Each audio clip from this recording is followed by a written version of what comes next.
안녕하십니까. 벌써 노동법 개론 마지막 강의 시간이 됐습니다. 마지막 강의여서 그런지 좀 특별한 느낌이 드네요. 이번 시간에는 산업안전보건법과 산업재해보상보험법을 살펴보겠습니다. 산안법하고 산재법은 매우 전문적인 영역이고 법률 개정도 굉장히 자주 되고 있죠. 그래서 해당 법조문을 굉장히 자세히 살펴보셔야 합니다. 1년에도 몇 번씩 개정되는 경우가 있기 때문에 역시 작년하고 올해도 산안법하고 산재법은 굉장히 많이 개정이 됐습니다.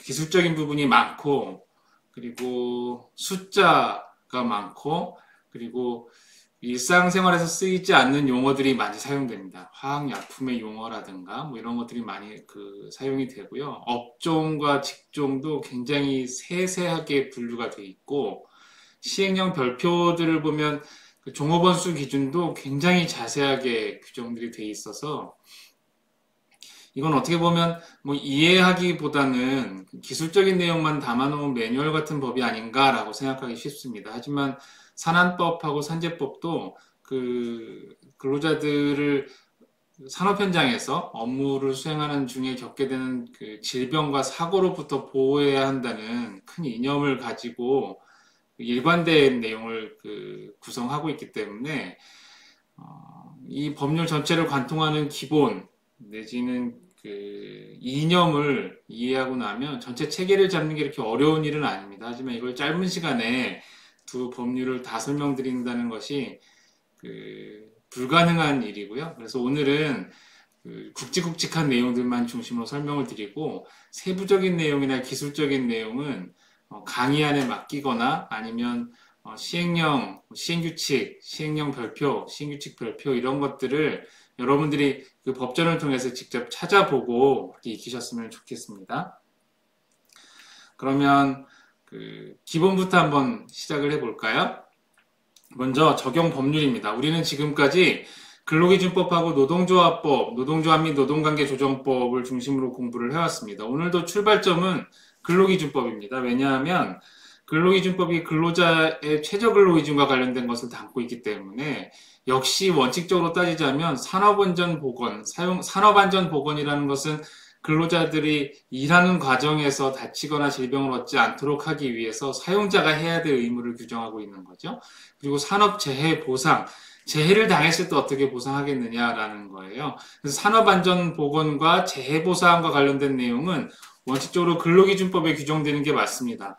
그래서 원래라면은 세세한 내용들이 다 여기 들어갔어야 되겠죠. 하지만 근로기준법이 지나치게 방대해지기 때문에 우리 근로기준법 제76조를 보시면 근로자의 안전과 보건에 관하여는 산업안전보건법에서 정하는 바에 따른다라고 해서 모든 내용을 산안법에 맡기고 있어요.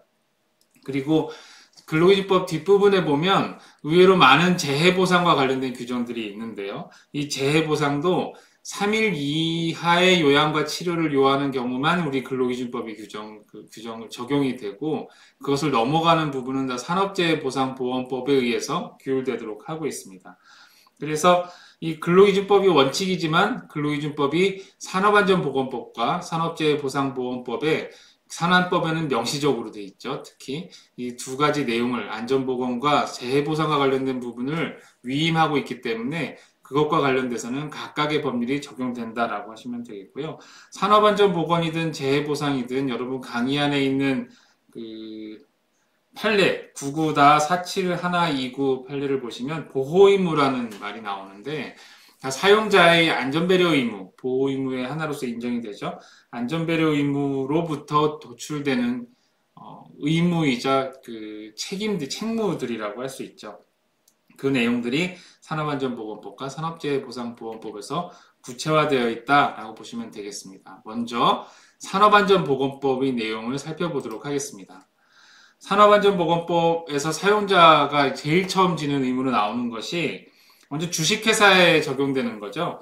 주식회사의 대표이사는 이사회에 산업안전보건 계획을 매년 보고하고 승인받도록 하고 있습니다. 이게 뭐 물론 모든 그 주식회사가 다 적용되는 건 아니고요. 상시 근로자 수 500명 이상을 사용하는 주식회사, 그리고 건설산업기본법에 따른 시공능력 순위 상위 1,000위 순위 이내에 들어있는 건설회사 같은 경우에 산업안전보건계획을 세워서 수립해서 이사회에 매년 대표이사가 보고하도록 하고 있고요.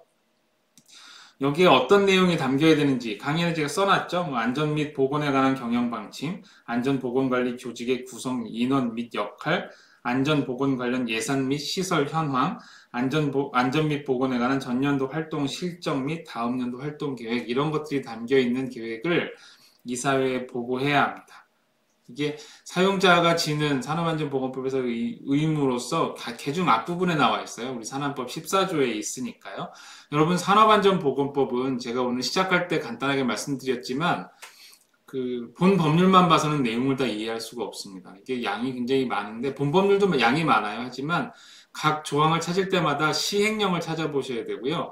시행령을 찾을 때마다 시행규칙을 찾아서 보셔야 돼요. 그래서 산업안전보건법을 볼 때는 자동적으로 시행령하고 시행규칙도 같이 본다. 그래야 이 본문의 내용을 이해하기가 쉽고요.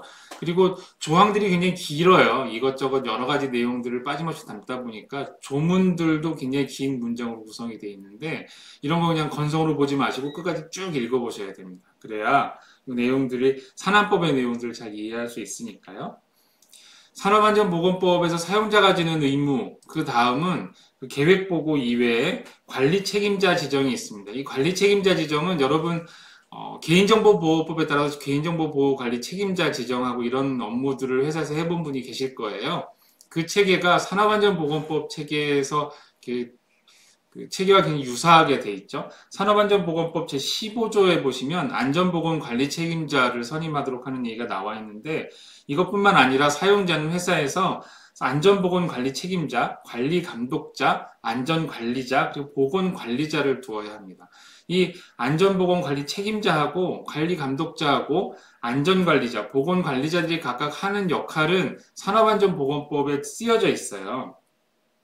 여기 우선 강의한 제3쪽에 보시면 안전보건관리 책임자의 역할에서 1번 사업장의 산업재해 예방계획의 수립에 관한 사항, 안전보건관리 규정의 작성 및 변경에 관한 사항, 안전보건 교육에 관한 사항, 작업환경 측정 등 작업환경의 점검 및 개선에 관한 사항에서 쭉쭉쭉쭉 적혀 있죠. 그리고 안전보건관리 책임자를 두어야 하는 사업장의 규모도 따로 규정이 되어 있습니다. 이것은 시행령 별표 2에 있는데요.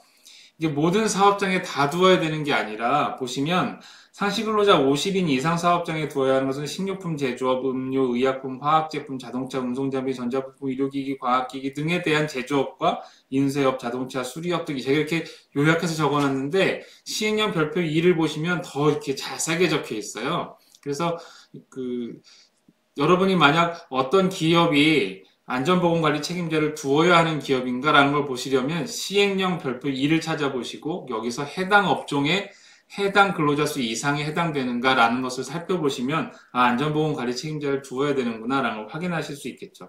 상시근로자 300인 이상인 경우에는 농업, 어업, 소프트웨어 개발 및 공급업, 컴퓨터 프로그래밍 시스템 통합 및 관리업, 금융 및 보험업, 사회복지 서비스업 등등인데 이것도 제가 간략하게 줄여놓은 거예요. 그리고 건설업의 경우에는 공사금액이 20억 원 이상인 사업 그 현장에는 꼭 안전보건관리 책임자를 두어야 합니다.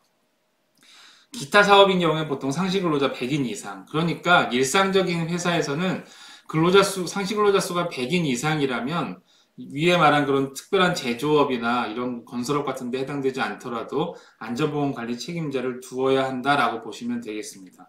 그 다음에 관리감독자, 안전관리자, 그리고 보건관리자 같은 경우에도 어떤 업무를 하는지가 나와 있어요. 관리감독자 같은 경우에는 사업장의 생산과 관련된 업무와 그 소속 직원을 직접 지휘감독하는 직위에 있는 사람으로 산업안전 및 보건에 관한 업무를 담당합니다. 그리고 안전관리자는 안전에 관한 기술적인 사항에 대해서 사업주 또는 안전보건관리 책임자를 보좌하고 관리감독자에게도 지도, 조언을 하는 업무를 수행하죠. 보건관리자는 보건에 관한 기술에 관한 사항에 대해서 사업주 또는 안전보건관리 책임자를 보좌하고 안전관리자랑 비슷한 업무예요. 다만 분야가 안전과 관련된 분야가 아니라 보건과 관련된 분야라는 데 차이가 있는 거죠. 관리감독자에게 지도, 조언하는 업무를 수행한다 이렇게 돼 있어요. 안전관리자하고 보건관리자도 규모별로 그 업종하고 규모별로 인원수가 달라요. 그래서 선정 인원수가 다른데 보통 1명에서 2명 하도록 돼 있고 최대 11명까지 두도록 규정되어 있는 경우가 있는데 이런 것들은 제가 모두 다 설명드리긴 좀 어렵고 여러분들도 저랑 같이 이 이야기를 나눴다고 해서 이 사항들을 다 기억하셔야 되는 거는 아니에요. 그래서 이것도 산업안전보건법 시행령 별표 3하고 5를 확인해 보시면 어떤 업종에 어떤 정도 숫자의 안전관리자랑 보건관리자를 두어야 한다라는 것들이 나와 있으니까 궁금하시면 한번 확인하시고 넘어가시는 걸로 하면 될 것 같아요. 계속해서 관리 책임자 지정 부분을 보고 있는데요. 사용자는 안전관리자 또는 보건관리자가 없는 경우에는 안전보건관리 담당자를 둘 수 있어요. 안전보건관리 담당자를 두어야 하는 경우는 상시근로자 20명 이상, 50명 미만인 사업장에 1명 이상을 선임하도록 되어 있는데 제조업, 임업, 하수, 폐수 및 분유 처리업, 폐기물 수집 운반 처리 및 원료 재생업, 환경 정화 및 보건업 같은 경우에 해당되는 사업의 경우에 이 안전보건관리 담당자를 두어야 되고요. 안전관리자랑 보건관리자를 따로 두는 것보다 굉장히 간략하게 할 수 있도록 하는 건데 이 안전보건관리 담당자는 안전에 관한 자격을 갖고 있든가 아니면 보건에 관한 자격을 갖고 있든가 둘 중에 하나는 가지고 있어야 돼요. 방금 말씀드린 그런 사업장에서는 안전보건관리자가 있으면 관리 담당 안전관리자나 보건관리자를 둔 것과 같이 인정을 해주죠. 그런 자격이 없는 분들 같으면 교육을 이수하도록 하면 되니까요. 큰 문제는 없습니다. 그리고 그 다음은 여러분들이 굉장히 잘 아시는 내용인데 사업장에 산업안전보건위원회를 구성해야죠. 지금은 이제 근로시간 면제 대상자로 바뀌었지만 과거 노조 전임자가 있을 때 노조 전임자들이 하시는 일들 중에 가장 많은 중요한 업무가 뭔가요? 물어보면 첫 번째가 단체교섭과 관련된 업무고요. 두 번째가 근로자들의 고충 처리와 관련된 업무고 세 번째가 산업안전보건위원회 활동이라고 나와 있어요. 이 산업안전보건위원회 활동을 하신다고 노조 전임자들이 말씀하셨을 때 그 활동은 위원회에 출석해서 발언하고 회의 내용을 정리하고 이런 것에서 더 나아가서 안전보건관리 담당 업무를 하시는 걸 다 표현하시는 거였어요. 그러니까 사업장을 순회하면서 위험, 유해 요소가 없는가 이런 것들을 확인하는 것들이 그 업무였었죠. 산업안전보건위원회는 노사 동수로 구성되는 위원회고요. 산업안전보건위원회에서는 중대재해 원인 조사 및 재발방지 대책 수립에 관한 업무와 안전보건관리 책임자의 업무에 관한 사항, 유해하거나 위험한 기계, 기구, 설비를 도입한 경우 안전 및 보건과 관련된 조치에 관한 사항, 그 밖에 해당 사업장 근로자의 안전 및 보건을 유지 증진시키기 위해서 필요한 사항 같은 것들을 논의하고 결정하기 위해서 만들어지는 위원회고요. 이 위원회는 회의록을 작성 보존해야 되고 여기 나와 있죠.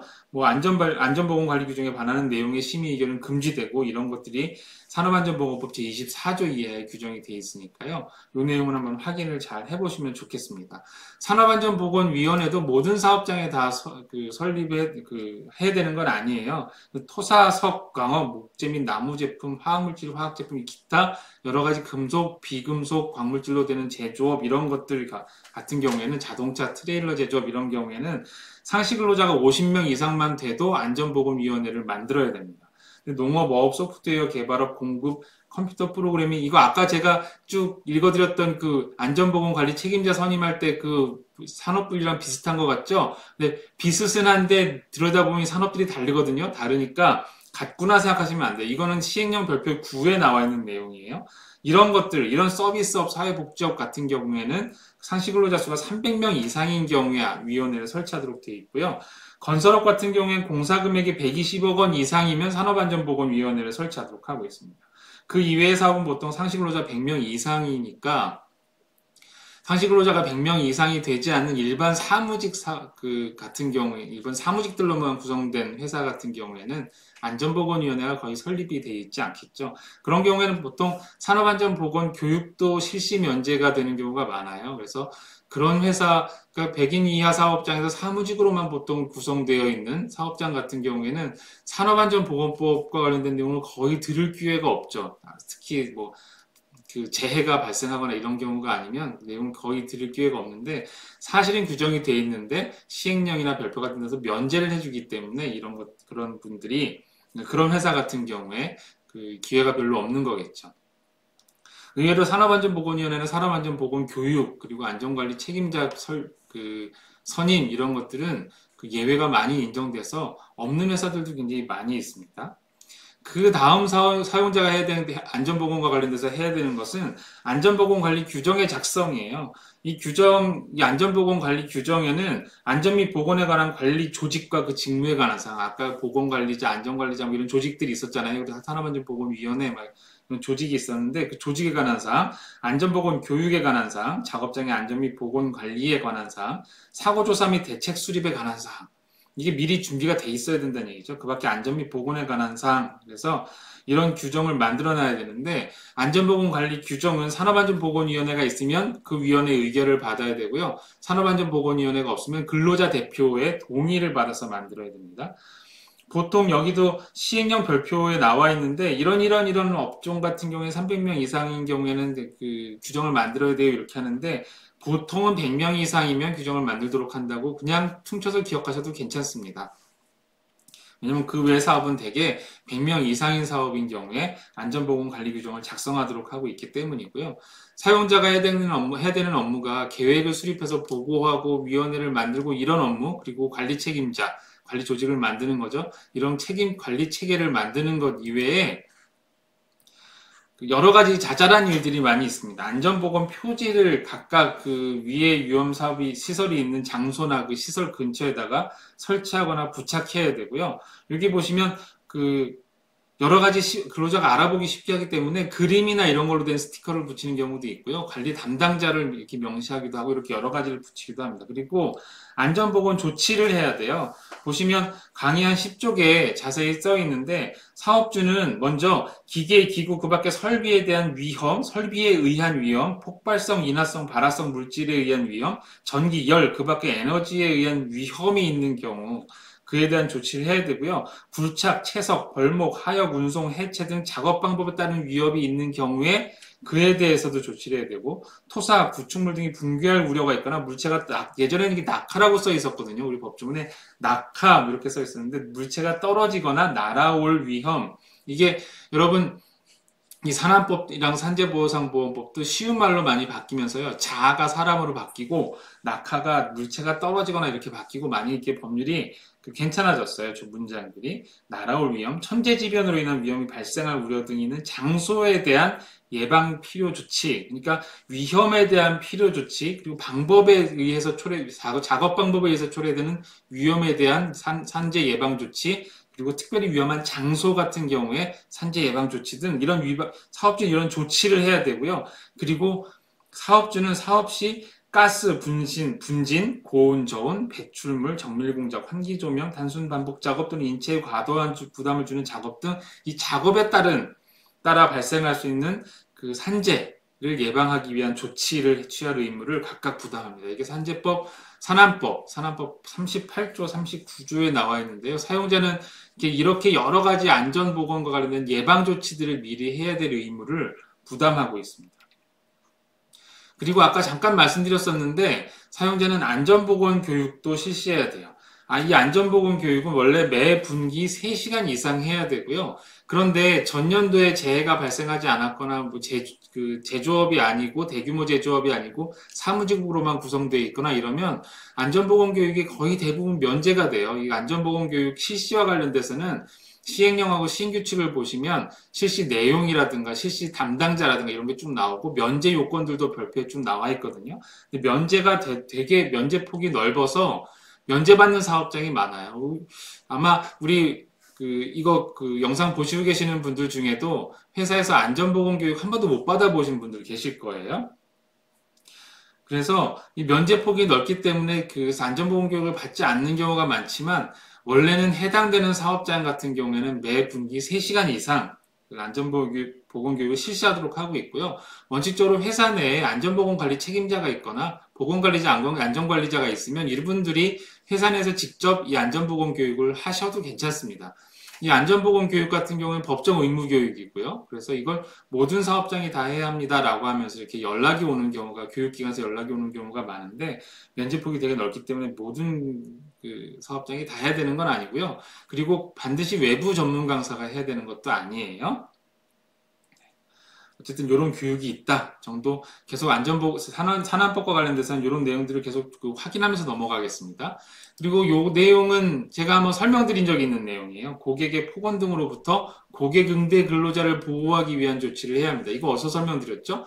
제가 근로자 보호 1번에서 직장 내 괴롭힘 설명하면서 말씀 한번 드렸어요. 사업주는 고객 응대 근로자는 주로 고객을 직접 대면하거나 아니면 정보통신망, 이 정보통신망을 이용한다고 하는 것은 보통 전화, 텔러예요. 전화를 통해서 아니면 온라인을 통해서 고객에게 상담 업무를 해주거나 이런 분들이에요. 이런 고객 응대 근로자에 대하여 고객의 폭언, 폭행, 그 밖의 적정 범위를 벗어난 신체적, 정신적 고통을 유발하는 행위로난 건강장애를 예방하기 위해서 필요한 조치를 해야 되는데요. 이런 필요한 조치의 내용은 폭언 등을 하지 않도록 요청하는 문구를 게시하거나 음성 안내하는 거. 그래서 여러분 안내원에게 안내해주는 분에게 이게 전화가 연결되기 전에 안내가 길게 요즘은 나와요. KT, SK 뭐 이렇게 통신사 연결할 때도 그렇고 다산콜센터도 그렇고요. 이렇게 연결되기 전에 길게 하면 안 된다라는 폭언을 하면 안 된다는 안내 음성이 나오고요.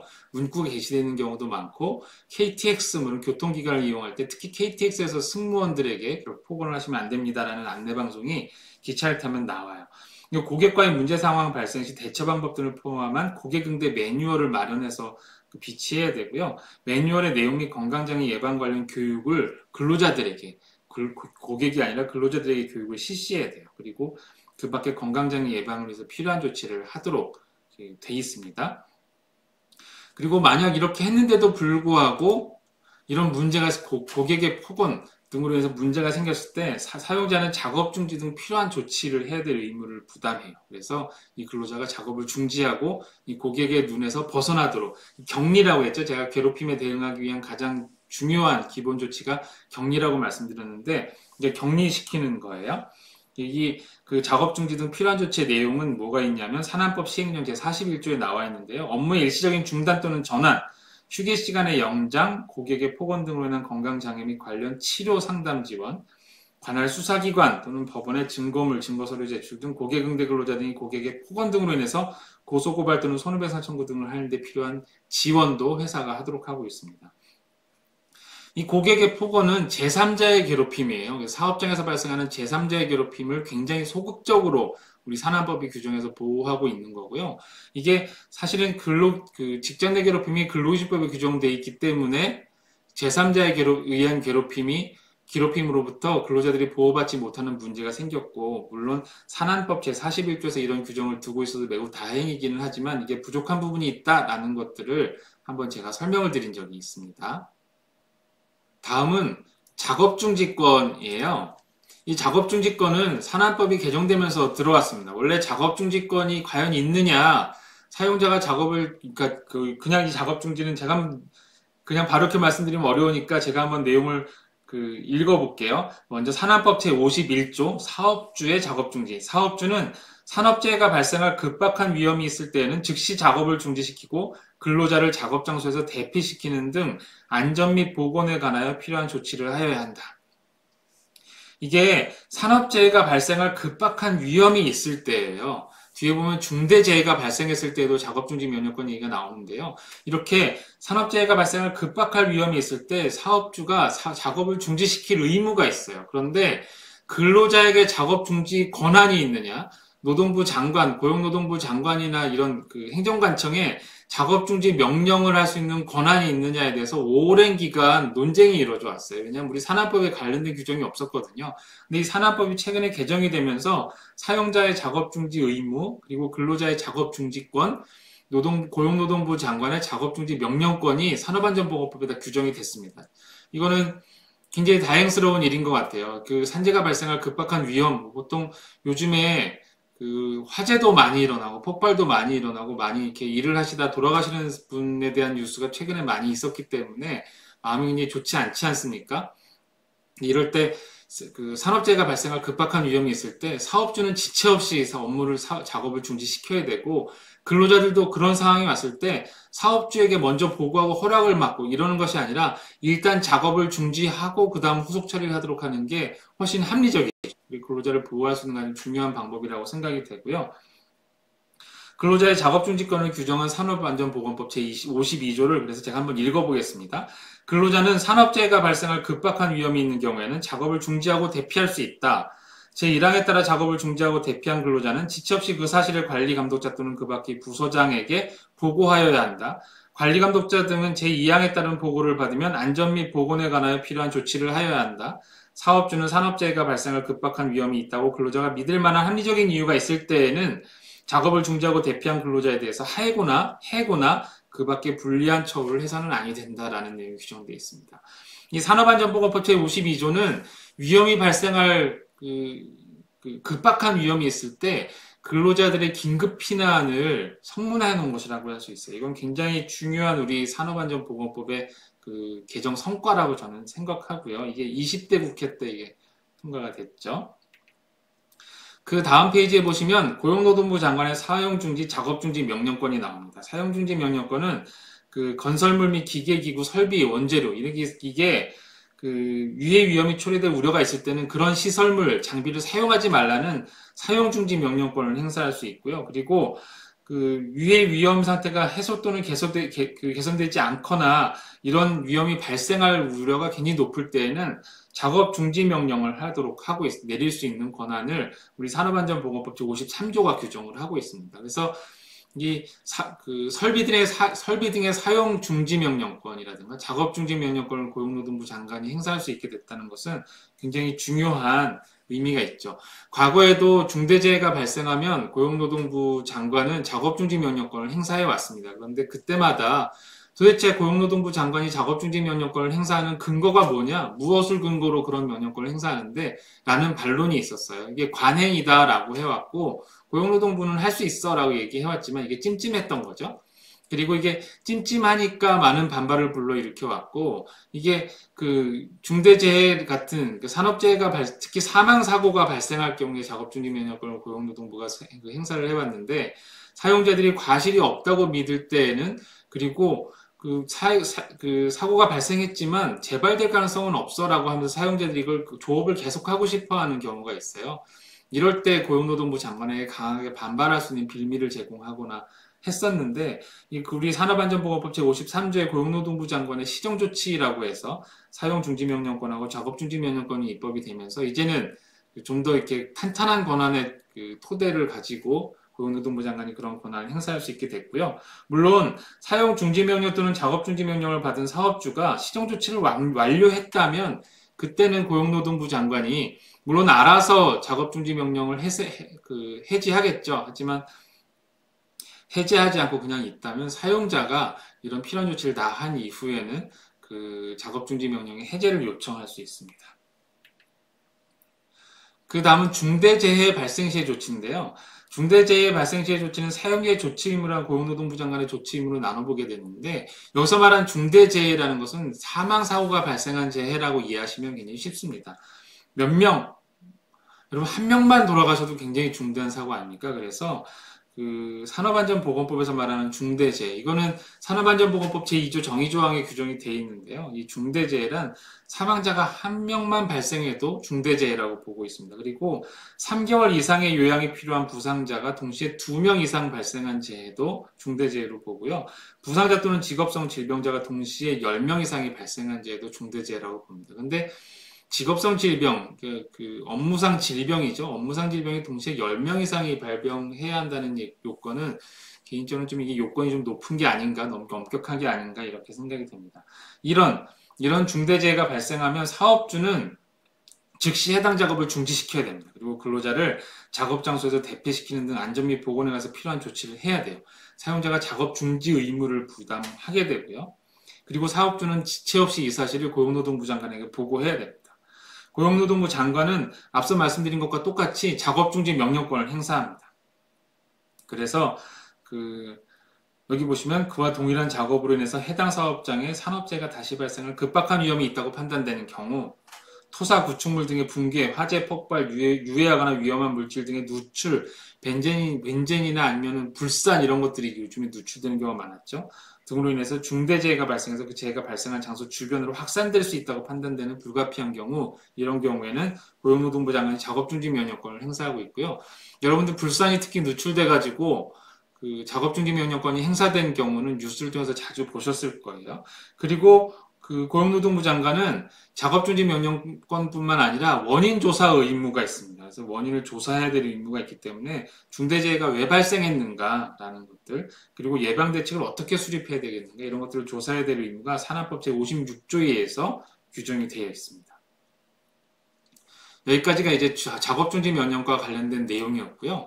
그 다음은 유해 위험 작업의 도급 금지입니다. 유해 작업의 도급 금지, 제가 제목을 이렇게 적어놨는데, 유해한 작업은 원칙적으로 도급할 수 없도록 했습니다. 이것도 최근에 개정된 내용이죠. 사업주는 근로자, 여기 제가 산업법 제58조 읽어볼게요. 제2항. 사업주는 근로자의 안전 및 보건에 유해하거나 위험한 작업으로서 다음 각호의 어느 하나에 해당하는 작업을 도급하여 자신의 사업장에서 수급인의 근로자가 그 작업을 하도록 해서는 안 된다. 이 얘기는 이 도급을 주되 완전한, 원격, 완전한 의미에서의 도급을 주는 건 괜찮다는 거예요. 그런데 사내하 도급을 줄 수는 없다라고 규정을 하고 있는 거죠. 여기 보시면 자신의 사업장에서 수급인의 근로자가 그 작업을 하도록 이라는 뜻은 사내하 도급으로 할 수 없다라는 의미예요. 여기서 말하는 유해하거나 위험한 작업은 도금 작업, 수은, 납 또는 카드뮴을 재련, 주입, 가공 및 가열하는 작업, 그리고 제118조 제1항에 따른 허가 대상 물질을 제조하거나 사용하는 작업, 이렇게 돼 있어요. 여기 보시면 허가 대상 물질은 뭐냐면 산업안전보건법 제117조, 118조에 규정이 되어 있는데요. 직업성 암을 유발하는 것으로 확인돼서 근로자의 건강에 특히 해롭다고 인정되는 물질, 유해성, 위험성이 있는 유해인자나 화학물질 중 근로자에게 중대한 건강장애를 일으킬 우려가 있는 물질인데, 그러한 물질에 대한 대체 물질이 발견되거나 개발되지 않았기 때문에 불가피하게 쓸 수밖에 없는 물질이에요. 이 물질을 허가 대상 물질이라고 하고요. 이런 허가 대상 물질을 제조하거나 사용하는 작업, 이 물질 자체를 제조하는 업무도 마찬가지고요. 이것을 사용하는 작업도 사내하 도급을 줄 수 없도록 하고 있습니다. 하지만 일시 간헐적으로 하는 작업을 도급하는 경우, 여기서 일시 간헐이 뭔지에 대해서는 아직 명확한 규범상의 기준은 없는데, 간헐은 간헐적으로 가끔씩 한다는 얘기예요. 가끔씩 한다는 얘기고요. 일시는 일시적으로 한다는 건데 보통 3개월 이내 하고 끝내는 경우, 이런 것들을 일시적이라고 말을 하고 있습니다. 그리고 그 외에 수급인이 보유한 기술이 고도로 전문적이고 도급사업주의 사업 운영에 필수 불가결한 경우에, 이런 경우에는 고용노동부 장관의 승인을 받아서 예외적으로 사내하 도급인 경우에도 이런 업무를 할 수 있도록 하고 있습니다. 고용노동부 장관이 승인을 한번 하면 계속 무한정 그 승인기간이 있는 건 아니고요. 승인의 유효기간은 3년, 승인할 수 있는 기간은 3년 범위 내에서 승인을 하도록 이렇게 돼 있습니다. 계속해서 사내하도급과 관련해서 말씀을 한번 드려볼게요. 사내하도급으로 업무를 수행하는 경우에, 물론 그 하도급 업체 사장님도 당연히 사용자이기 때문에 산업안전보건법에 의한 사용자로서의 책임을 부담합니다. 하지만 그 이후에 그 사내하도급, 도급을 준 업체, 보통 원청이라고 하죠. 원청 사용자도 같이 책임을 지도록 하고 있습니다. 이게 산업안전보건법이 사용자의 책임 범위를 확장하고 있는 건데요. 같은 사업장 내에서 일을 하기 때문에 그 사업장을 관리 감독하는 사용자에게도 의무를 부과하는 건 당연한 것 같아요. 보면 안전보건 총괄 책임자를 지정해서 양업체와 관련된 업무를 다 볼 수 있도록 하고 있고요. 안전조치 및 보건조치를 하는데 도급 자신의 근로자랑 관계 수급인 근로자의 산업재해를 동시에 예방할 수 있는 업무를 다 하도록 할 수 있고요. 하도록 해야 되고요. 그리고 산업재해 예방 조치도 그 사내하도급 근로자들까지 다 포함한 예방 조치를 하도록 그렇게 의무를 부과하고 있습니다. 그 이외에 사내하도급 근로자들에게 안전 및 보건에 관한 정보도 제공해야 되고요. 그리고 수급인 하청업체죠. 하청업체에서도 정보를 제공해달라라는 요구를 사업주에게 할 수가 있습니다. 산업안전보건법에도 특수형태 근로종사자와 관련된 내용이 들어있어요. 그래서 특수형태 근로종사자로부터 노무를 제공받는 자는 안전보건에 관한 교육을 특수형태 근로자에게 실시하도록 하고 있습니다. 이게 산업법 제77조 이하에 규정이 되어 있고요. 이제 정부는 안전 및 보건의 유지 증진에 사용하는 비용의 일부 전부를 지원할 수 있도록 되어 있는데 이것들은 정부가 이미 시행을 하고 있죠.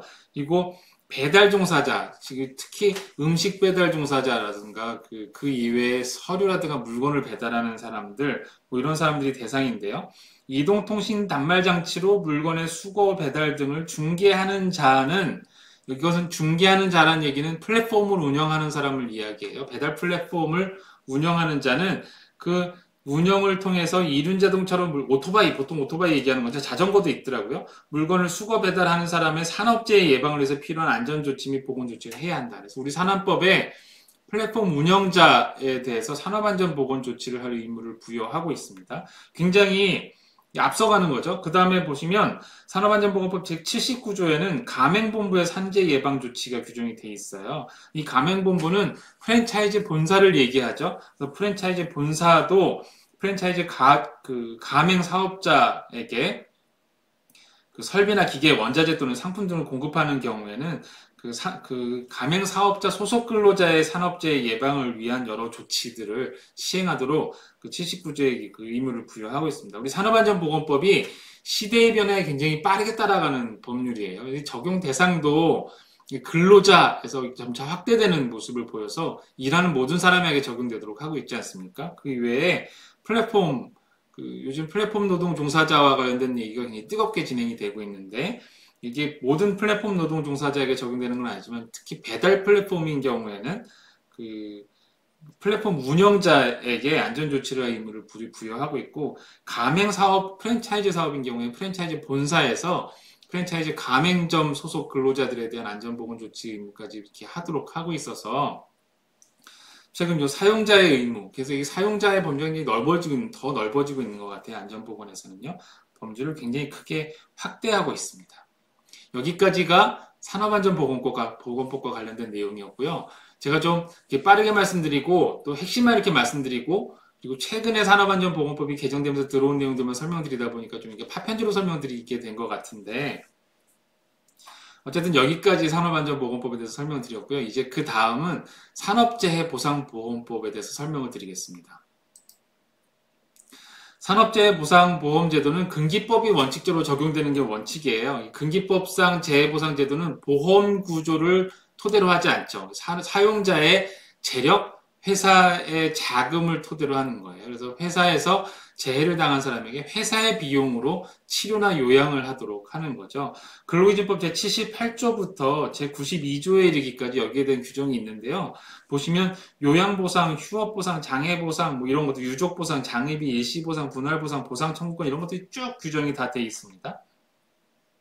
그래서 근로기준법상 재해보상은 부상, 질병, 장애, 사망 이게 질병에서 유래되는 업무상 사유에 의한 질병에서 유래되는 경우가 있고 사고에서 유래되는 경우가 있는데요. 이런 재해들이 업무상 사유에 의해서 발생한 경우에 지급하도록 되어 있습니다. 우리 근로기준법이 업무상 사유라는 표현을 쓰는데 이 업무상 사유는 상당히 인과관계를 얘기해요.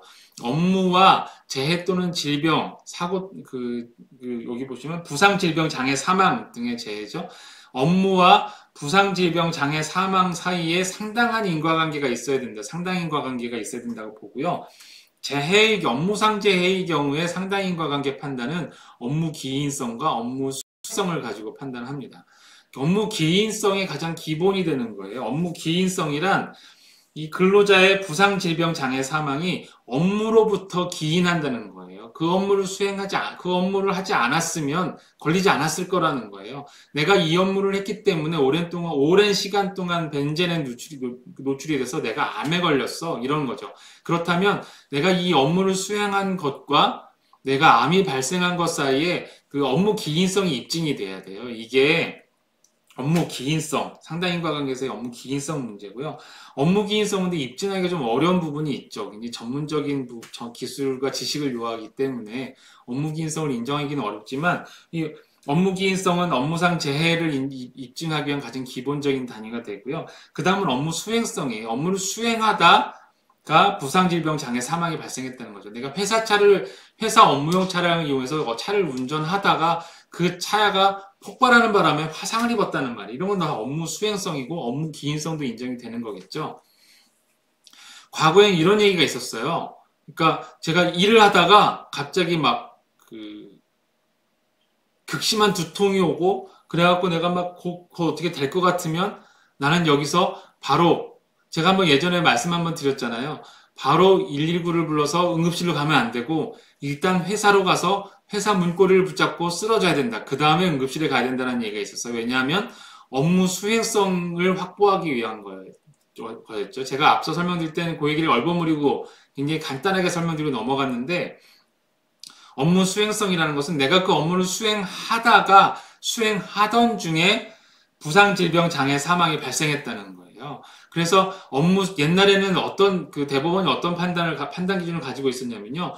업무 수행성이 있으면 업무 기인성은 추정된다라고 했어요. 그래서 업무 수행성만 입증을 하면 업무 기인성은 또 별도로 입증할 필요 없이 그냥 인정되는 거야 라고 보았었는데, 최근에는 그렇게 보지는 않아요. 대법원도 입장이 살짝 바뀌었고, 학자들도 업무 수행성이 있으면 무조건 업무 기인성이 인정되는 건 아니야 라는 쪽으로 학자들의 의견도 모아지고 있는 것 같아서, 최근에 업무 기인성을 굉장히 엄격하게 별도로 이렇게 입증하도록 하고 있는데, 되게 업무 수행성이 있다면 업무 기인성을 입증하기가 쉬워지는 건 사실이죠.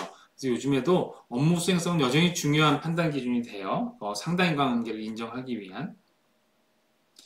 사용자가 제공한 출퇴근 수단으로 출퇴근하던 중 재해를 입은 경우, 이런 경우 업무 수행성이 있을 수 있다라고 보통 설명들을 하고 있죠. 업무 준비를 하던 중에 발생한 재해, 사무실에서 일을 하다가 내가 갑자기 쓰러진 경우, 이런 경우. 쓰러진 원인이 어디 있는지는 모르겠는데 일을 하다 쓰러졌으면 보통 수행성이 있다고 보고요. 수행하던 중에 쓰러졌으니까 업무 수행성이 입증됐다고 보고요.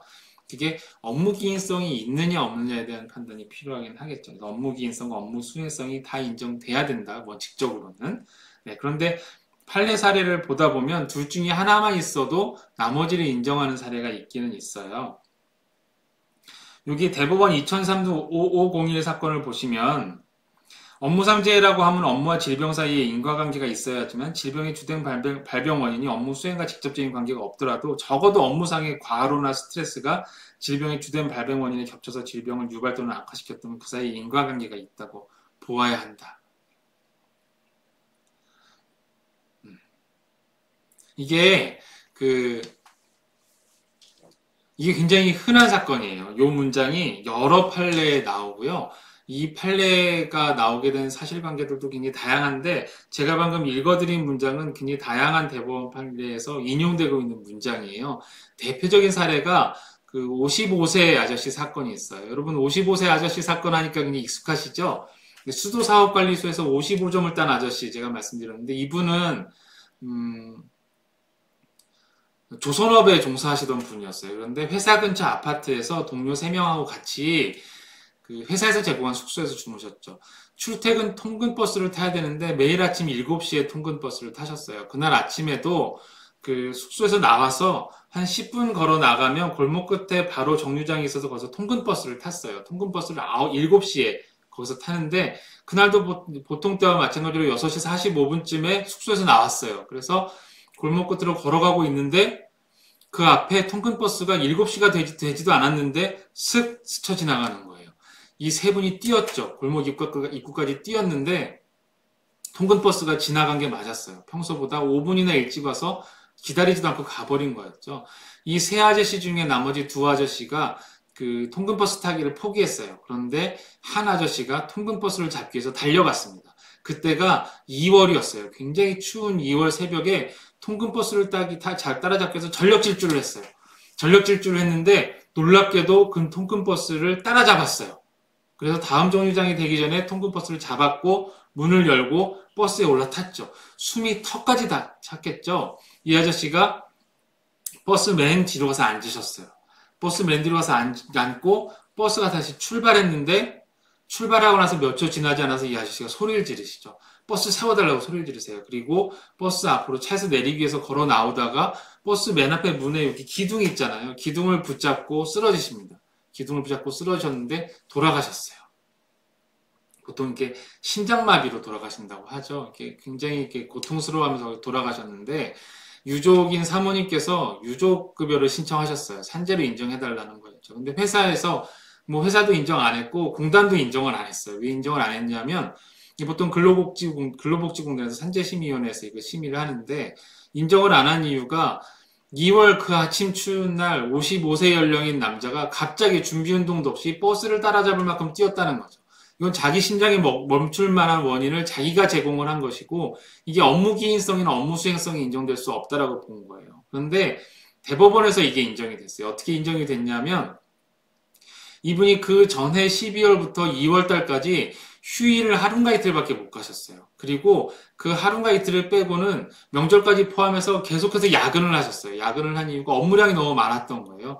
계속된 야근, 그리고 쉬지 못하고 일을 했던 이 과로가 누적이 돼서, 물론 그날 아침에 이분이 심장이 멈춰서 돌아가신 것은 너무 격하게 달리기를 하신 것 때문이에요. 그리고 그분이 뛰기 시작했을 때 뛰지 않았던 같은 숙소에 사는 두 분은 뛰지 않았고, 대중교통을 이용해서 출근했지만 넉넉하게 지각하지 않고 도착을 했어요. 하지만 그래서 회사는 이분이 뛸 필요가 없었는데 뛴 거야, 스스로 무리한 거야 라고 주장을 했지만, 법원은 이분이 물론 뛰어서 심장이 멈추기도 했지만 3개월에 걸친 무리한 작업 끝에 이분이 과로를 하게 됐고, 이 업무상의 과로랑 스트레스가 이날 아침에 이분이 돌아가시는 데에 원인을 제공했기 때문에 업무 기인성이 있어 라고 판단을 했습니다. 인과관계가 있다고 인정을 한 거죠. 이게 굉장히 대표적인 사건이고요. 산업안전보건법, 제 말이 꼬이네요. 산업재해보상보험법에서 산재 인과관계 인정과 관련돼서 55세 사건 하면 이 아저씨 사건을 보통 드리는데요. 여기서 또 중요한 쟁점이 하나가 있어요. 보통 한 주간의 근로시간이 68시간이 넘어가면 과로로 간주를 합니다. 그래서 보통 우리가 52시간까지밖에 일을 할 수가 없었는데 과거에는 68시간이 넘어가는 경우가 많았고요. 특례 인정을 받거나 이렇게 하면 현재도 그렇게 가능한 회사들이 있고, 법률은 52시간으로 되어 있지만 탄력적 근로시간제 하에서 약간 넘어가는 경우도 생길 수 있고요. 그리고 법률을 지키지 않고 그 68시간 가까이 일을 하는 경우가 있는데, 보통 60시간이 넘어가서 68시간 이렇게 되면 보통 우리 근로복지공단에서는 과로한 것으로 봅니다. 그래서 재해가 발생하면 업무기인성, 과로로 인한 업무기인성, 상당인과 관계를 보통 인정하고 있죠.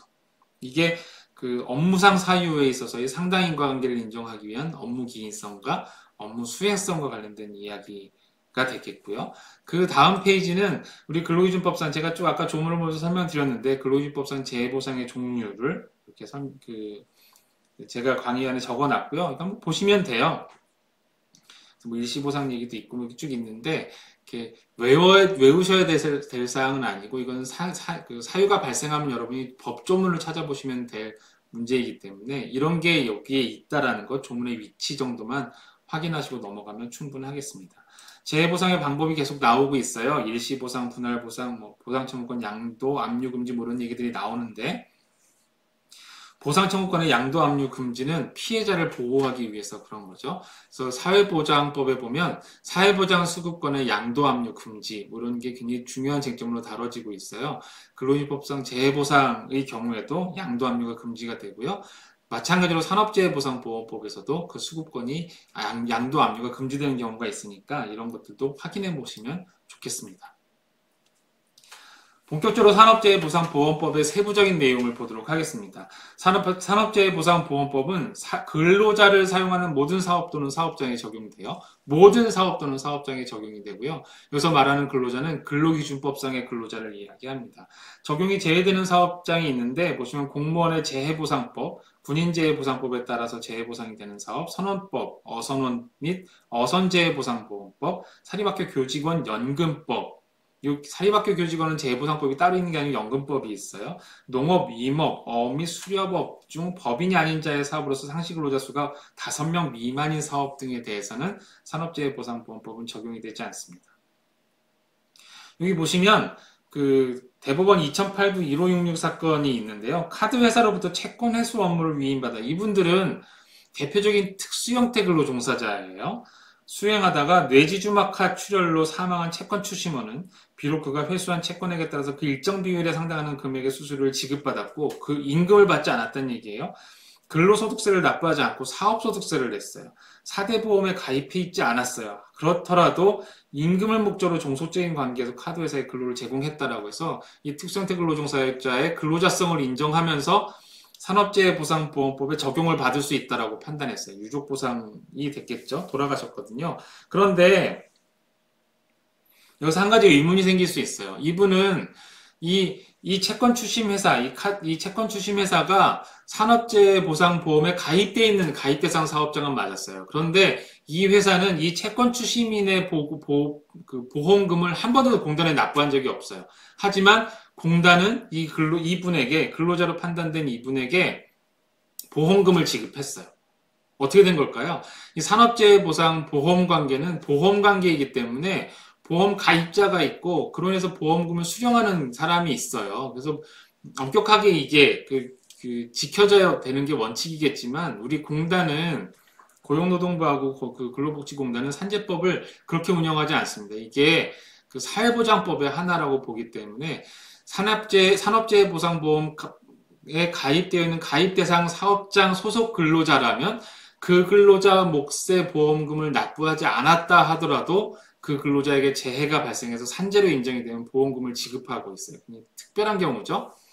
도대체 왜 그러는데? 라고 보면 근거는 없어요. 근데 그렇게 오래전부터 그렇게 해왔고, 그렇게 하는 게 맞는 것 같고요. 그리고 이것은 이 산업재해를 더 이상 언제까지 우리나라에서 우리 사회가 산업재해를 보험 체계로서 보호를 할 것이냐에 대한 그 굵직한 의문을 던져주는 주제이기도 한 것 같아요.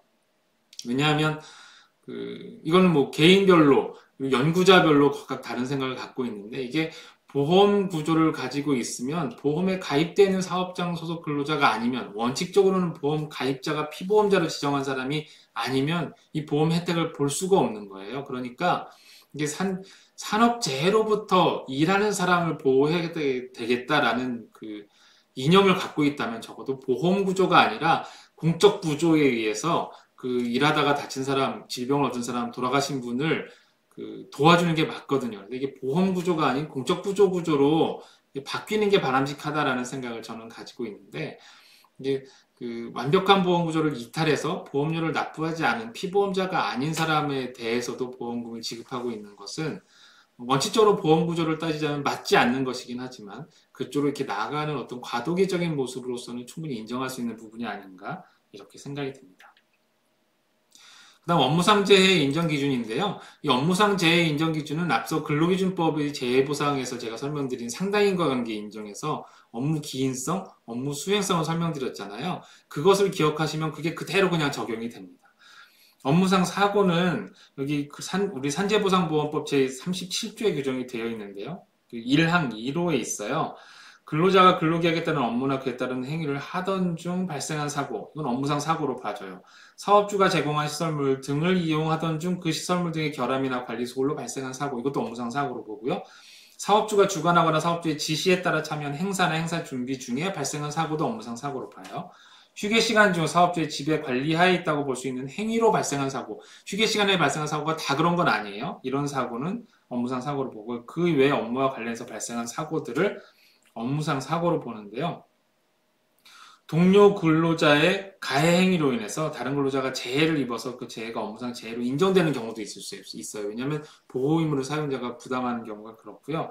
그리고 대법원 투 2004도 9838 사건을 보시면, 직장에서 회식을 마치고 술에 취한 상태에서 회사 차량을 운전하고 귀가하다가 운전부주의로 교통사고를 일으켜서 상해를 입은 경우가 나오는데요. 이 경우는 업무상 재해에 해당되지 않는다고 봤는데, 이렇게 보는 게 맞아요. 왜냐하면 이분은 자기 부주의로 음주운전까지 했고요. 이분이 사실은 회사에서 통근용으로 제공된 차량이 아니었어요. 배달하라고 배달용으로 준 그 1톤 트럭이었어요. 1톤 트럭을 차고에 넣지도 않고 빼나가려고 회사 앞에다 주차를 했어요. 그리고서 회사 허락도 받은 것도 아니고요. 그래서 회식을 하고 술을 은근하게 드시고 나서 이렇게 다 집에 갈게요 하고서 회사 쪽으로 와서 주차장에 넣어놓지도 않고 회사 앞에 세워놓은 그 1톤 트럭을 타고 가다가 사고를 내신 거예요. 이게 사용자가 원인을 제공한 것도 아니고 사용자가 시설물을 제공한 것도 아니죠. 그러니까 이 경우에는 업무상재해로 보지 않는 게, 업무상 사고가 되지 않는 게 맞아요. 그리고 그 밑에 서울고법 969 24264 사건은 아파트 단지 내 보도블럭 위에서 이게 겨울에 얼음이 얼었었던 거예요. 근데 이 얼음을 제거할 의무가 사용자한테 있어요. 안전하게 일하도록. 그런데 얼음을 제거하지 않고 놔둬서 경비원이 와서 쓰러져서 재해를 입은 경우에 이런 경우에 업무상 사고에 의한 재해에 해당된다고 우리 법원이 인정을 했고요. 그 다음은 업무상 질병인데요.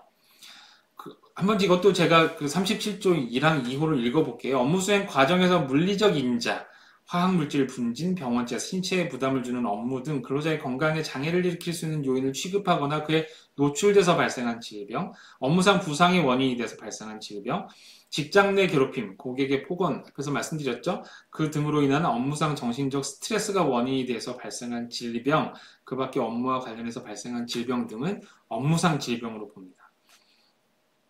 여기 보시면 대법원 2010도 15803 사건은요. 기존에 당뇨병을 앓고 있었는데 근로자가 충분한 휴식 없이 수시로 연장 근로를 계속해서 업무가 과중했어요. 그러다가 과로와 그에 따른 스트레스, 무더운 날씨 속의 열악한 작업 환경 속에서 보호복을 착용하고 근로를 하던 중에 발생한 탈수, 탈진 등이 그 요인이 복합적으로 작용해서 발병했다면 이 뇌혈관 협착, 이 자연적인 진행 결과 이상으로 업무를 수행했기 때문에 가속화됐다라고 인정해서 업무상 재해라고 인정을 한 거고요. 근로자가 근무하던 곳이 TV 송출 부서였어요. 그래서 기술부에 많은 방송 장비랑 모니터가 있어서 굉장히 이렇게 위험한 환경, 전자파라는 얘기도 있는데 위험한 환경에 노출돼 있었기 때문에 그래서 백혈병 발병에 나쁜 영향을 미친다. 라고 주장을 했다는데 여기서는 의학적 근거가 뚜렷하지 않다라고 봤어요. 그래서 인과관계가 인정되기 어렵다라고 봤고요. 밑에 서울고법 969242 이거 사건 번호가 좀 이상하네요. 제가 요 969242 사건은 그 사건 번호 잘못 적어놓은 것 같은데 여러분 강의하는 제가 수정을 해서 올려드릴게요. 9년간 성형과 비드실에 근무하는 과정 이게 비드 실은 그 작업장을 얘기해요. 이게 한국 타이어 사건인데요. 타이어 성형 업무 그리고 비드 실에서 근무하는 그 과정에서 발암물질로서 백혈병을 유발하는 벤젠이 지속적으로 노출되어 왔다면 노출 수치가 낮더라도 장기간에 걸쳐서 벤젠에 노출됨으로써 이 사건 상병의 유발인자로 작용하기에 충분하다고 해서 업무상 질병으로 인정하는 사건이 되겠습니다. 그 다음은 출퇴근제인데요. 이게 왜 공무원만 인정되고 일반 근로자는 인정이 안 돼 이런 문제 제기 끝에 입법이 됐었죠. 그리고 뭐 헌재 판결도 나오고 여기 헌재 결정도 나오고 해서 굉장히 우여곡절이 많은 조항인데요. 제37조 제1항 제3호에 출퇴근제가 규정이 되어 있습니다. 사업주가 제공한 교통수단이나 그에 준하는 교통수단을 이용하는 등 사업주의 지배 관리하에서 출퇴근하는 중에 발생한 사고, 그 밖에 통상적인 경로와 방법으로 출퇴근하는 중에 발생한 사고인 경우에는 출퇴근제로 인정을 해주고 있죠. 여기 보시면 그 대법원 2018도 353 구하는 사건을 보시면 여기서 회식을 했어요. 회식하는 중에 술을 많이 드셨어요. 술을 많이 드시고 이 경우는 운전이 아니라 걸어가다가 사고가 나신 분인데요. 이게 업무상 재해로 볼 여지가 있다라고 했죠. 여기 보시면 망인은 돌아가신 거죠. 사업주의 중요한 행사로서 자신이 안전관리 업무를 총괄한 이 사건 품평회를 마치고 같은 날 사업주가 마련한 회식에서 술을 마시고 퇴근하던 중에 이 사건 사고, 왕복 11차선 도로의 횡단보도를 건너다가 차량에 부딪히는 사고로 사망했는데요. 이런 사망이 발생했는데 이 사건 사고는 사업주의 지배관리하에 회식에서 술을 마시게 되었고 그래서 사용자가 술을 마시지 말라거나 술을 마시는 데 대한 주의를 주지 않고 오히려 마시도록 이렇게 권했다면 업무상 재해로 볼 여지가 있다고 대법원이 판단을 했고요. 그 밑에 2006도 2022 사건은 버스 등 대중교통수단이 없는 출퇴근 시간대에 출근해야 하는 경매자가 자가용을 이용해서 출퇴근을 했다면 이건 이 조항이 만들어지기 전인데요. 이 경우에 통근재해를 인정했습니다. 이게 버스 등 대중교통수단이 없는 그 시간대에 사용자가 출근하라고 했기 때문에 자가용이 유일한 출근수단이었다는 거죠. 그래서 만약 자가용을 타고 가는데 통상적인 경로가 아니라 다른데 사적인 용무를 보러 갔다 사고 나면 이거 출퇴근제로 보지는 않아요. 근데 자기가 사용한 출퇴근 수단이라 하더라도 통상적인 경로를 따라 통상적인 경로와 방법으로 출퇴근하던 중에 사고가 발생했다면 업무상 재해로 인정을 하고 있죠. 이것 이외에 근로자의 특이한 체질로 인한 재해나 질병, 그리고 자해행위 등이 있을 수 있는데요. 제가 자해행위는 직장 내 괴롭힘에서 말씀드린 적이 있어요. 이게 업무상 사고로 자해행위, 자살의 경우에 업무상 사고나 업무상 질병에 의한 것으로 인정할 수 있느냐가 굉장히 이렇게 중요한 문제예요. 그런데 우리 판례는 어떤 기조를 가지고 있느냐면 이 사람이 그런 심각한 심리적인 상태에 처하게 된 것이 업무로 인한 것이고 사용자의 규칙 사유가 있는 경우죠. 업무로 인해서 그런 상황에 처하게 됐고 또 그런 상황에서 헤어나오지 못한 채로 스스로 자살이나 자해를 선택할 수밖에 없는 상황에 몰리고 있었던 것이 그 업무로 인한 것이라면 개인에게 물론 자살이나 자상을 자해를 선택한 것이 개인의 자기 판단이겠죠. 그렇지만 이게 온전히 개인의 판단만이라고 볼 수 없는 경우에는 업무상재해를 인정해야 한다고 해서 괴롭힘이나 정신질환으로 인한 자상, 자해 이런 것들을 업무상 재해로 인정한 사례가 대법원 판결 중에 굉장히 많이 있어요.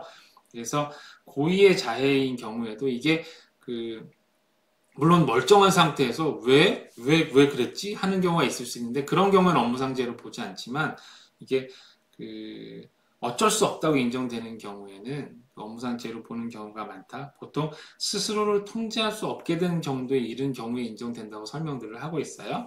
그래서 그렇다 정도로 알아놓으시면 되겠고요. 제가 그 직장 내 괴롭힘 편에서 자살한 분이 업무상재해로 인정된 사례를 말씀드린 적이 있으니까 교재를 한번 보시거나 아니면 그 영상을 한번 다시 확인하시는 것도 도움이 될 것 같습니다. 그리고 우리 산업재해보상보험법에도 특수형태 근로종사자 부분이 들어있어요. 이게 특수형태 근로종사자 문제가 굉장히 오랜 세월 우리 사회에서 논의가 됐었죠. 이분들이 일을 하는데 왜 보호를 못 받느냐가 굉장히 중요한 쟁점이었어요. 그래서 이분들을 보호받게 하려면 어떻게 해야 되겠느냐.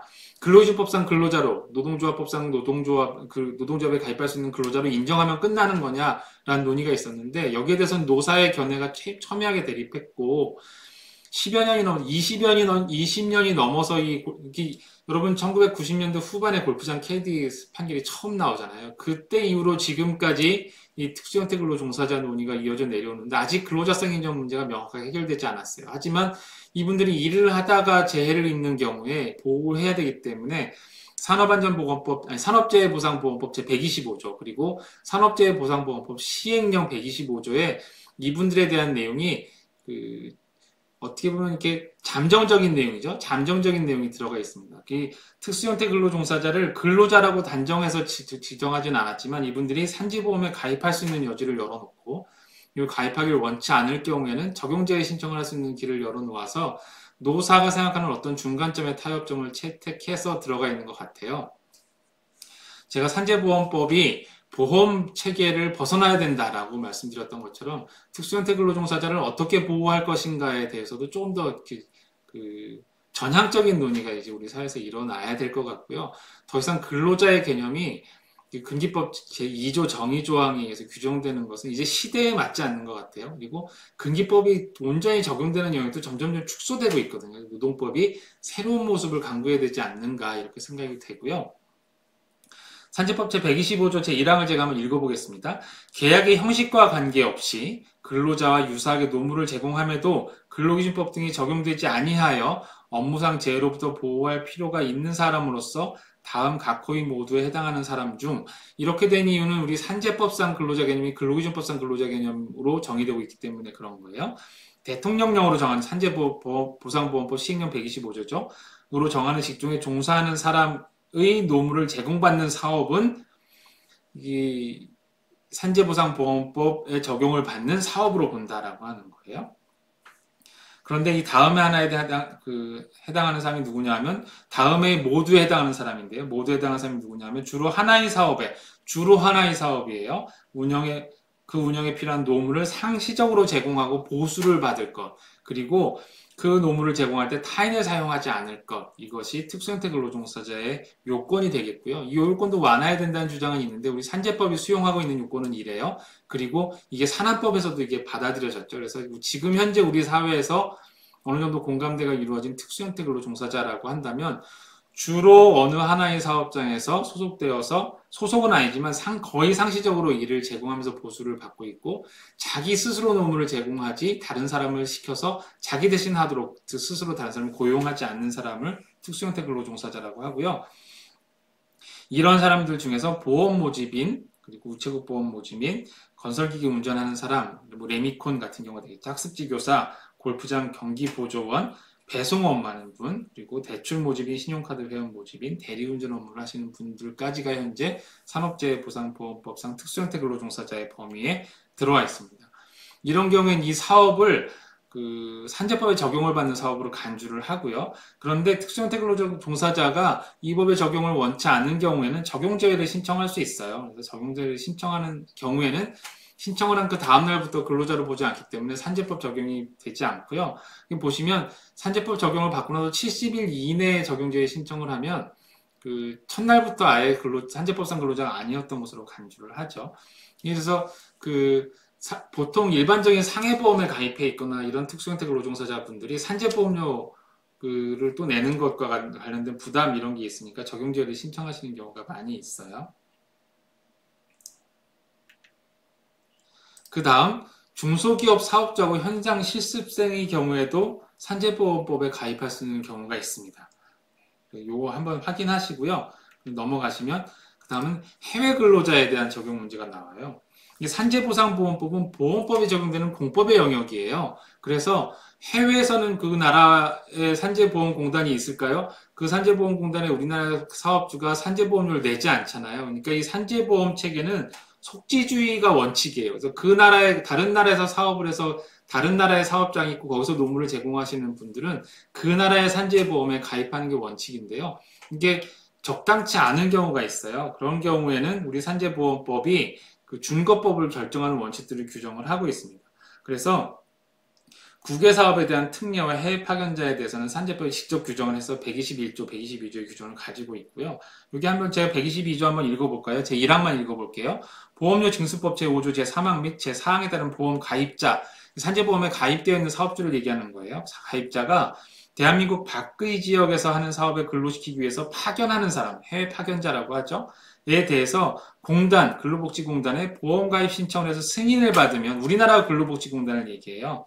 해외 파견자를 그 가입자의 대한민국 영역 안의 사업에 사용하는 근로자로 보아서 이 법을 적용한다. 라고 승인을 받으면 해외 파견자에게 산재법을 적용할 수 있는 길을 이렇게 열어놓고 있어요.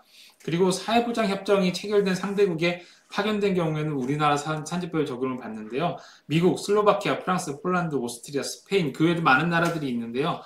이렇게 상호보장협정이 체결되어 있는 경우에는 그 나라 사람이 우리나라에 와도 그 나라 산재법이 적용되고 우리나라 사람이 그 나라에 가도 우리나라 산재법이 적용되도록 하고 있습니다. 여기 보시면 2010도 23705 사건은 국내 생활해진 사업의 사업주와 사이에 산재보험 관계가 성립된 근로자가 국외에 파견돼서 근무했는데 단순히 그냥 나가서 일한 단순히 몸만 나가 있는 거지 여러 가지를 종합해 보면 국내에서 근로를 제공했던 것에 연장선상에 있다라고 한다면 산재보험 관계가 그냥 적용된다고 본 거죠. 나가서 파견했다 해서 우리나라 산재보상보험법이 적용 안 되는 게 아니야라고 판단을 한 건데요. 우리 대법원은 대개 해외에 파견 나가 있는 경우에도 우리 산재보상보험법을 폭넓게 적용하는 입장을 가지고 있습니다. 그래서 웬만하면 인정해주는 경우가 많아요. 뒤에 페이지 보시면 산재보험 자유선택 원칙이라고 해놨는데 조약이나 협정체결 국가에서 사업을 영위하는 사업주는 해당 국가 산재보험이나 우리나라 산재법을 자유롭게 선택할 수 있고 임의가입이 원칙인데요. 근데 대개 우리나라보다 보험료가 높은 경우에는 우리나라 보험에 가입하는 것을 허용해주고 있고요. 그리고 산재보상 보험급여가 그 해외 보험급여가 우리나라 보험급여보다 불리한 경우에도 산재법을 적용할 수 있도록 하고 있습니다. 여기서 근제보험이라는 얘기가 나오는데 이 근제보험은 과거에 우리나라 사람들이 중동에 건설 붐이 일었을 때 많이 이렇게 우리 아버지, 할아버지 세대들이 중동에 나가서 일을 하셨거든요. 그때 그 근제보험 제도라는 걸 만들었어요. 그러니까 이거 어떤 거냐면 산재보상보험법 121조 1항을 한번 읽어볼게요. 국외 근무 기간에 발생한 근로자의 재해를 보상하기 위하여 우리나라가 당사국이 된 사회보장에 관한 조약이나 협정으로 정하는 국가나 지역에서의 사업에 대해서는 고용노동부 장관이 금융위원회와 협의해서 지정하는 자, 민간보험회사죠. 에게 이 법에 따른 보험사업을 자기의 계산으로 영위하게 할 수 있다. 그래서 이 민간보험업자가 운영하는 보험에 가입하면 산재보험에 가입한 거랑 똑같이 봐서 산재보험법상 요건이 충족이 되면 보상을 받도록 이렇게 하는데 이걸 근제보험이라고 했어요. 근제보험이 아직도 운영이 되고 있습니다. 그리고 해외 파견자에 대해서도 제가 보통 이렇게 공단에 그 신청을 해서 승인을 받도록 되어 있기는 하지만 미처 그렇게 하지 못한 경우에도 우리 공단은 많은 경우에 공단이나 대법원은 많은 경우에 그 몸만 나가서 일하는 거지 실체를 보면 우리나라 사업에 고용되어 있는 사람이 다름없어 뭐 이런 요건들을 이유를 들이대서 대개는 폭넓게 보호를 해주고 있어요. 근데 이 폭넓게 해외 파견자나 해외 사무소, 해외 지사에 나가 있는 사람들에 대해서 현장에서 입은 재해에 대해서 이렇게 대법원 판례가 폭넓게 보장을 해주는 거는 굉장히 바람직한 태도가 아닌가 이렇게 생각이 됩니다. 여기 2007도 9471 사건 한번 보실까요? 국내 회사에서 채용이 됐어요. 그리고 국내 현장에서 토목과장으로 오래 일을 하셨어요. 그런데 필리핀에서 댐과 용수로 및 부대 시설을 시공하는 공사 현장을 총괄 관리하는 그 반장으로 그 파견을 나가셨어요. 근데 이건 필리핀 현지 법인이에요. 그러니까 이 국내 법인이 필리핀 현지에 세운 이 필리핀 현지 법인 소속으로 나간 거죠. 나와서 일하다가 뇌출혈 진단을 받았어요. 그렇다면 근무 장소가 국외에 있는 것에 불구하고 실질적으로는 국내 사업에 소속돼서 사용자의 지휘에 따라 근무한 경우로 보아야 하므로 라고 했어요. 심지어 해외 법인, 물론 우리나라 법인이 설립하긴 했지만 해외 법인에 소속돼서 일을 한 경우에도 실질적으로는 국내 사업에 소속돼서 일하는 경우가 다름없다 이렇게 해서 보호 범위를 굉장히 넓게 인정을 해주고 있습니다. 해외 출장자의 경우에도 원칙적으로 신청해서 승인을 받는 게 원칙이지만 짧게 출장 갔다 오는 경우라든가 뭐 출장 한 달 갔다 오는 경우 이런 경우에는 그냥 우리나라 산재보상보험법을 적용을 해주고 있습니다. 여기까지가 산재보상보험법 해외에 대한 적용 문제까지였고요. 끝이네요. 감사합니다. 여기 나와 있는데 제가 산안법하고 산재보상보험법을 보통 이거는 그 짧게 설명드리려고 해도 산안법 한 3일, 산재법 한 3일에서는 이렇게 그 세 타임 정도에서 각각 세 타임 정도로 6시간 정도는 강의를 해야 그래도 좀 이해하기 쉽게 설명을 드릴 수 있는데 제가 좀 핵심만 이렇게 뽑아서 모자이크처럼 이렇게 뽑아서 설명을 드려서 여러분들 들으시기에 좀 어려우시지 않았나 좀 염려는 돼요. 하지만 꼭 필요하다고 생각되는 내용만 그리고 산재 업무를 직접 담당하지는 않지만 노사관계 전문가로서 이 정도 상식은 가지고 있어야 되겠다라는 생각되는 내용만 뽑아서 설명을 드렸으니까 뭐 이 정도 좀 수준을 이해하시고 여러분들이 시중에서 이렇게 판매되고 있는 산업안전보건법 교과서라든가 산재보상보험법 교과서를 읽으시면 아마 충분히 이해하실 수 있으실 거예요. 그리고 조문만 뭐 이 정도 상식 가지고 조문을 꼼꼼히 읽으셔도 조문을 이해하시는 데 큰 무리는 없을 거라고 생각이 됩니다. 노동법 개론을 영상으로 시작한 게 엊그제 같은데 어느새 마지막 강의까지 진행이 됐습니다. 여기까지 들으시면서 굉장히 많이 힘드셨을 텐데 같이 해주셔서 너무 감사합니다. 저도 특별한 경험이었고 여러분들도 매우 이상하고 특별한 경험이셨을 것 같은데요. 모쪼록 오프라인에서도 한번 뵐 기회가 생겼으면 하는 바람을 가지고 있고요.